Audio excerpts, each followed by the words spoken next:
नमो बुद्धाय, जय सम्राट, जय भीम, जय भारत। मैं हूं प्रदीप मौर्य, आप देख रहे हैं न्यूज 7 भारत। आज इस न्यूज रिपोर्ट के माध्यम से हम जानेंगे किस प्रकार वह महान बुद्ध धम्म को परिवर्तित करके पाखंडियों ने अपना पाखंड फैलाया। बहुत ही गहरा विश्लेषण करेंगे किस प्रकार शब्दों को बदलकर एक नया नवेला धर्म में शामिल कर लिया गया। इस न्यूज रिपोर्ट के माध्यम से शब्दों के इस जाल को समझेंगे ताकि आप, हम या हमारी आने वाली पीढ़ियां इनके जाल से बाहर निकल सकें और इनके चाल को समझ सकें। निवेदन है वीडियो अंत तक जरूर देखिएगा। चलिए शुरू करते हैं। ऋषि और मुनि, यह नाम आज लोगों को काफी दिग्भ्रमित कर रहा है, लेकिन वैदिक का काल यानी अनुभव का काल, किताबों वाली गपोड़ वैदिक काल की बात मैं नहीं कर रहा हूँ, पाली शब्दकोश की बात कर रहा हूँ। चलिए आगे इसे समझते हैं। वेदना यानी अनुभव, वेदना यानी अनुभव, वेद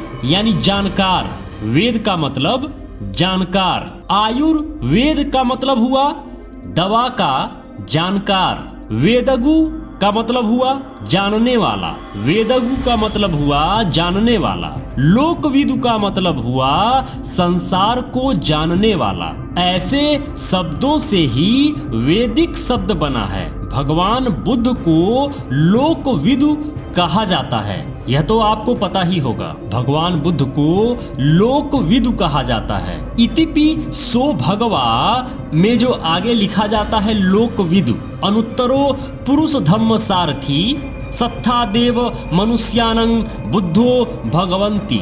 वर्तमान समय में ऋषि को संस्कारित होकर संस्कृत में ऋषि बन गया, लेकिन मुनि में कोई बदलाव नहीं आया। जो ये ऋषि लिखा जाता था वो संस्कृत में बाद में ऋषि बन गया, लेकिन मुनि, जो ऋषि मुनि बोला जाता था ना, ऋषि में बदलाव आया, लेकिन जो मुनि था उसको नहीं बदला गया। जम्बू द्वीप की भूमि पर उपवन था जिसका नाम था ऋषिपत्तन।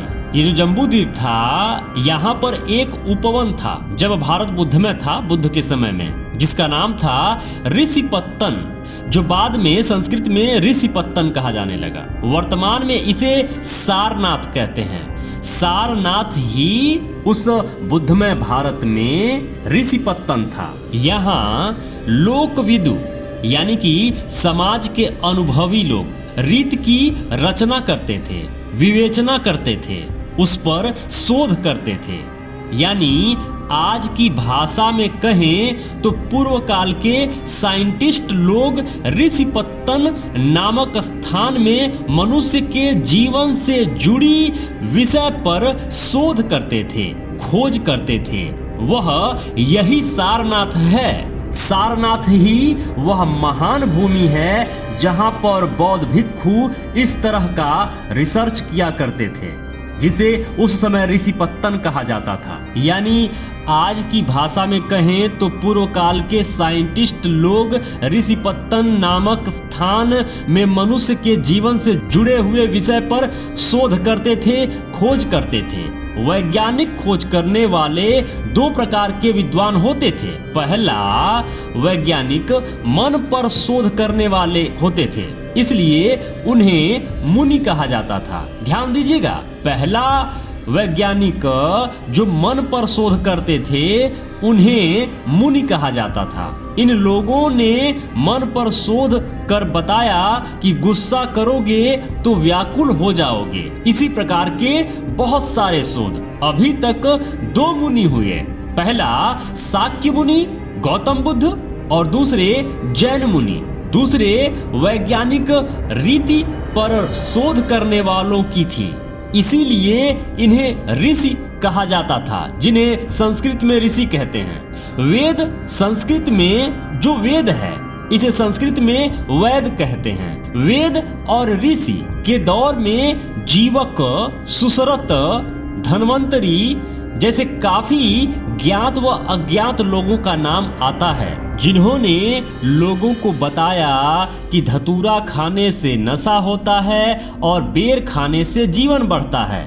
ऐसे ही इस महान भूमि पर इस तरह के विद्वानों ने अनगिनत रिसर्च किए। आप इसे उस समय के वैज्ञानिक भी कह सकते हैं। लेकिन आज तो वैदिक लीला के नाम पर गपोड़ लीला चालू है।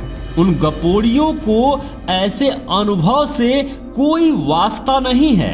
इनको तो सिर्फ धूर्तता से संबंध है, ठग विद्या से संबंध है, लूट तंत्र से संबंध है, समाज में वर्ण व जाति बनाकर अपने को स्वयंभू स्थापित करने से संबंध है, लोगों को विचलित करने से संबंध है, देश को अस्थिर करने से संबंध है, देश की संपदा लूटने से संबंध है, देश के मूल निवासियों को इन्हीं जाल में फंसाकर उनका शोषण करने से संबंध है। यदि भारत के लोग पुनः उस महान बौद्ध विरासत को जान जाएं, पहचान जाएं, समझ जाएं, तो यकीन मानिए भारत को पुनः विश्वगुरु बनाने में, विश्व विजेता बनाने में या फिर अखंड भारत बनाने में समय नहीं लगेगा।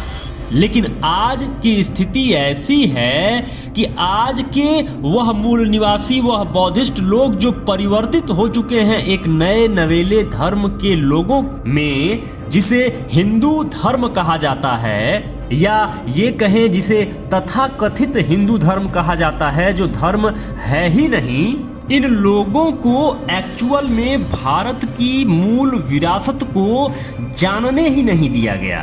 और यह सारा षड्यंत्र रचा उन पाखंडियों ने, क्योंकि पाखंडियों को पता था कि अगर भारत के मूल निवासी, भारत के वह बहुजन, भारत के वह बौद्ध जो आज हिंदू बन चुके हैं, अगर असल में उन्हें अपनी असल विरासत पता चल जाएगी तो इनका लूट तंत्र, इनका ठग तंत्र पूरी तरीके से बंद हो जाएगा। तो उन्होंने किया वही जो उन्हें करना चाहिए था, जिसके लिए वो ट्रेंड होते हैं। उन्होंने लगातार शिक्षा से भारत के मूल निवासियों को दूर रखा, जिससे वह जो चाहे वह भ्रम पैदा कर सकें। तो इसलिए भारत के मूल निवासियों को अपनी असल विरासत को जानना होगा, सच्चाई को जानना होगा, जिसके लिए मैं तो पूरी तरीके से प्रयास कर रहा हूं। आप भी सहयोग करिए, इस वीडियो को शेयर करिए, इस चैनल पर लगे हुए अन्य वीडियोज को शेयर करिए, ताकि भारत के प्रत्येक मूल निवासी को उसकी विरासत के बारे में उसको पता चल सके। मेरे मित्रों, यदि आप चाहते हैं कि हम और हमारी टीम इसी तरीके से रिसर्च करते रहें, इसी तरीके से आपके लिए कंटेंट बनाते रहें, तो प्लीज निवेदन है, डोनेशन जरूर करें। स्कैनर स्क्रीन पर लगा हुआ है, स्कैन करके डोनेशन जरूर करें। जो भी मित्र अभी तक इस चैनल को सब्सक्राइब नहीं किए हैं, प्लीज निवेदन है अभी के अभी चैनल को सब्सक्राइब कर लीजिए। लाइक करके हमारा उत्साह जरूर बढ़ाया करिए। कमेंट बॉक्स में जरूर लिखा करिए कि ये वीडियो आपको कैसा लगा। जो भी मित्र अभी तक इस चैनल पर बने हुए हैं, ये वीडियो देख रहे हैं, आप सबको बहुत बहुत मंगल कामनाएं। नमो बुद्धाय, जय भारत।